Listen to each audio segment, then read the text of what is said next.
আগামীকাল উত্তরবঙ্গ দক্ষিণবঙ্গ সমগ্র পশ্চিমবঙ্গেই জেলাগুলোতে অধিকাংশ স্থানেই বৃষ্টিপাত হওয়ার সম্ভাবনা রয়েছে। আগামী পরশু দিন অর্থাৎ 10 তারিখে পশ্চিমবঙ্গের সব জেলাগুলোতেই ফেয়ারলি ওয়াইড স্প্রেড রেনফল হওয়ার সম্ভাবনা রয়েছে, অর্থাৎ পশ্চিমবঙ্গের সব জেলাগুলোর অনেক স্থানে বৃষ্টিপাত হওয়ার সম্ভাবনা রয়েছে।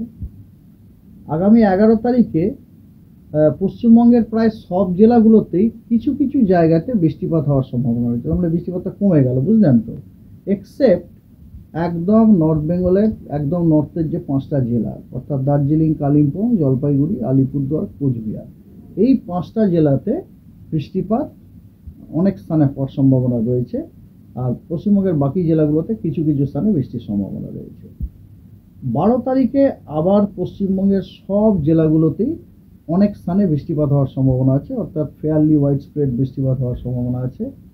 13 তারিখে উত্তরবঙ্গের সব জেলাগুলোতে বেশিরভাগ স্থানে বৃষ্টিপাত হওয়ার সম্ভাবনা আছে, অর্থাৎ আপনার ওয়াইড স্প্রেড রেনফল হওয়ার সম্ভাবনা। আর দক্ষিণবঙ্গের সবকটা জেলার অনেক স্থানে বৃষ্টিপাত হওয়ার সম্ভাবনা রয়েছে, অর্থাৎ দক্ষিণবঙ্গের সব জেলাগুলোতে fairly widespread rainfall distribution.